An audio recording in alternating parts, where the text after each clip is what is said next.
Vous savez tous que DJ Arafat fait des locks. Il porte des boucles d'oreilles comme moi. Et dans ces locks, il a mis des... Je ne sais pas comment je peux appeler ça, mais il y a des fers. Il y a des fers dans les locks qui, pour rendre sa chose jolie, il a mis ces fers-là. Quand il a eu le choc et qu'il a eu l'hémorragie interne, arrivé à l'hôpital, partagez la vidéo. Il faudrait que les gens comprennent ça. Il faudrait que le monde entier comprenne ce que je suis en train de dire. Je suis très au sérieux et ça me fait très très mal de voir que des gens se sont décarcassés et qu'on vive ça.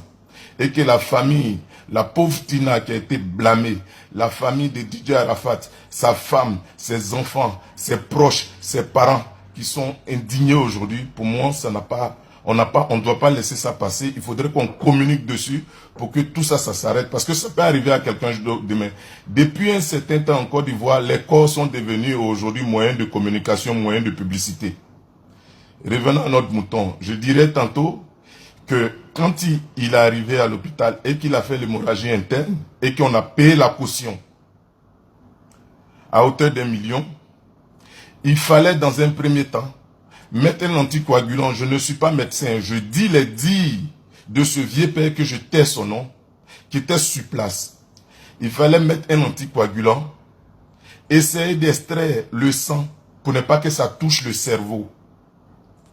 Et pour faire ça, et par la suite, il fallait le faire un IRM, des scans. Nous savons tous que pour faire un scan aujourd'hui de nos jours, pour faire un scan, le fer n'est pas compatible aux appareils IRM, il vient scan. Voilà comment les médecins décident de couper les locks de DJ Arafat, de couper ces locks, afin de pouvoir faire cet examen dans les premières heures. Donc, ils ont coupé les locks. Voilà comment Arafat se retrouve sans locks. On coupe ces locks et on essaie de faire le scan. Mais malheureusement, le choc a eu raison. Les séquelles, les blessures, c'était déjà trop tard par rapport à l'hémorragie interne. Quand on coupe les locks, on remet ça à mon vieux père là en question, qui lui à son tour, avec plein de sang, qui lui à son tour remet à la femme de DJ Arafat Kamel des locks avec le sang, avec les bagues et les boucles d'oreilles qu'il porte. De là, quelques instants après, je ne suis pas médecin, je relate, je dis bien, je relate les faits de ce grand frère qui aide beaucoup et je salue de passage ce grand frère. Je ne vais pas dire son nom parce qu'il refuse qu'aujourd'hui, que son nom soit dit par rapport à ce fait. Beaucoup ont raconté qu'ils ont été les premières à venir payer cette caution. C'est archi faux. Avec preuve à l'appui, avec reçu à l'appui à la clinique. Notre héros national rend l'âme quelques heures plus tard. Il fallait attendre, à partir du moment où ce n'est pas une personne quelconque, une personne ordinaire, il fallait attendre et voir dans quelle mesure on va annoncer le décès de DJ Arafat. C'est ce qui a créé tout ce tohu-bohu là. Donc du coup, on se retrouve dans cela. Pour ceux, aujourd'hui, je suis indigné pour tous les blogueurs, tous ces faux pasteurs, tous ceux qui, je sais pas, par manipulation, par récupération, ont voulu se faire un nom, ont voulu se donner de la communication, des pasteurs, des blogueurs, des personnes ordinaires, des politiques qui ont fait de la récupération et qui ont mis dans la tête des jeunes gens que c'est pas Arafat qui était à la clinique, ni Arafat qui était à l'Ivocep. Voilà le résultat qu'on a aujourd'hui. Parce que c'est à partir de là que le doute est resté dans la tête de ce qu'on peut appeler Chinois et je ne crois même pas que c'est des jeunes Chinois. Certains me diront que non, ce sont des... On les appelle des jeunes en conflit avec la loi. Non, c'est des drogués. Ce sont des drogués. Et c'est la mauvaise communication. Les blogueurs, je demande moi personnellement, le jour si jamais il y a une situation aussi grande ici en Afrique, je pense que nous les Africains, on n'est pas encore arrivés, généralement les Ivoiriens, on n'est pas encore arrivés au niveau des réseaux sociaux. À un moment donné, j'interpelle le gouvernement. Si jamais dans ce pays, il y a une situation aussi grandiose qu'il doit faire qu'on coupe Internet durant tout ce temps. Parce que c'est Internet, c'est les réseaux sociaux qui ont mis aujourd'hui notre héros national qui est traîné dans la boue. La tombe, son caveau est cassé. C'est sa petite famille, ses enfants à bas âge. Quelle image ils auront? Quelle image on veut véhiculer? Quelle image on veut véhiculer? Je suis indigné, je suis dépassé. Moi, Marco Versace, je suis tellement dépassé de la méchanceté.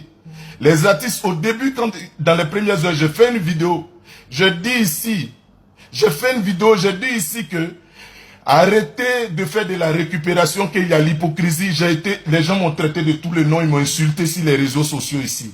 Ce que j'avais prédit, c'est ce qui est en train d'arriver. La récupération, la communication forcée, des gens qui veulent utiliser des soi-disant pasteurs, comme bizarrement, c'est en Côte d'Ivoire seulement que tous les jours, la Côte d'Ivoire est devenue la Nouvelle Jérusalem, la Côte d'Ivoire est devenue Israël. Tous les jours que Dieu fait, ici, il y a des visions.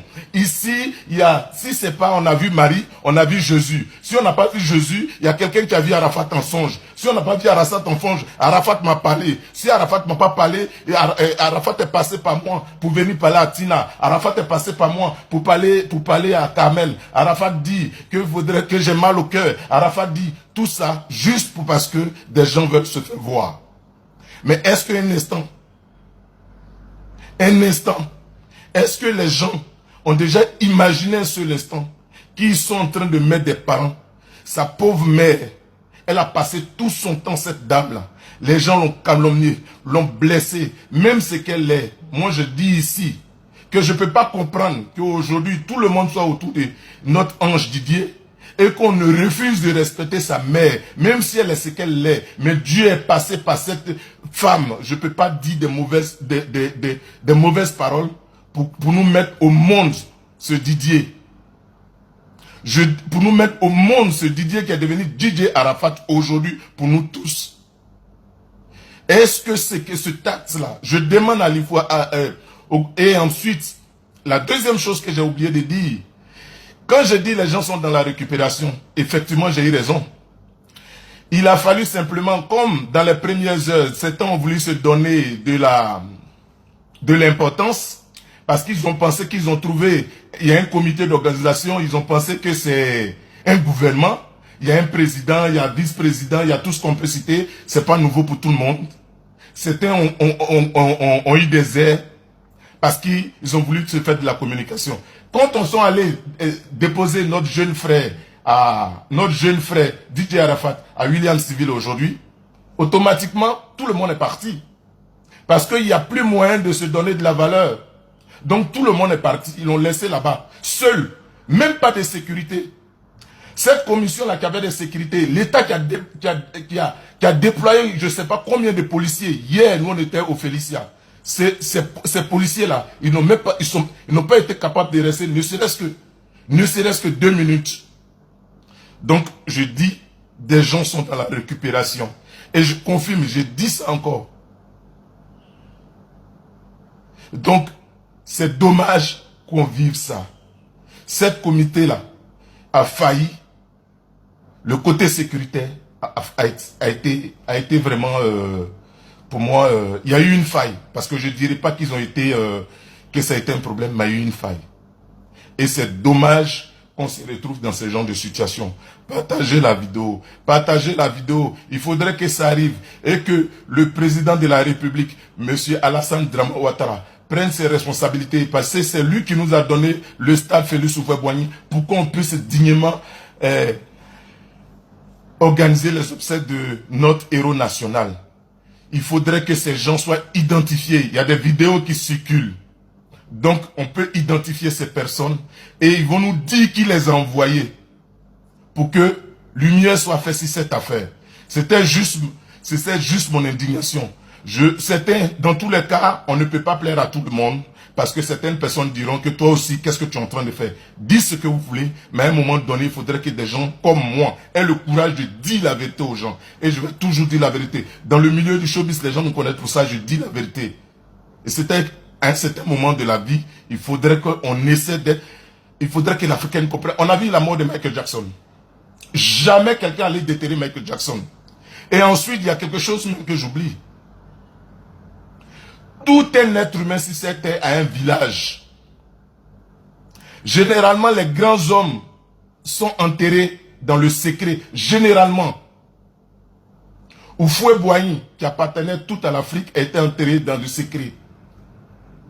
Michael Jackson, pour parler des artistes, Bob Marley, et comment on appelle ça, Johnny Hallyday. Mais quand il s'agit des Africains, il faudrait que ça soit vilipendé comme ça, parce que nous les Africains, on aime la honte, on aime la honte, on aime se mettre la honte. Le monde entier va nous regarder encore pour dire voilà, on a créé quelque chose pour les abrutis encore. Nous on utilise ça pour faire de bonnes choses et ils utilisent pour être abrutis. Et à cette allure, c'est dommage. J'ai très mal, c'était mon indignation. Je vous demande pardon si je vous ai pris quelques minutes, mais partagez la vidéo pour que ça arrive chez qui ça doit arriver. Merci, et j'ai mal à la gorge parce que je suis rentré à peine et je viens de me réveiller. Désolé si je vous ai dérangé. C'était ma conversation. Je demande à tout le monde, à tous ceux qui ont suivi cette vidéo, de la partager. Merci et au revoir. À bientôt.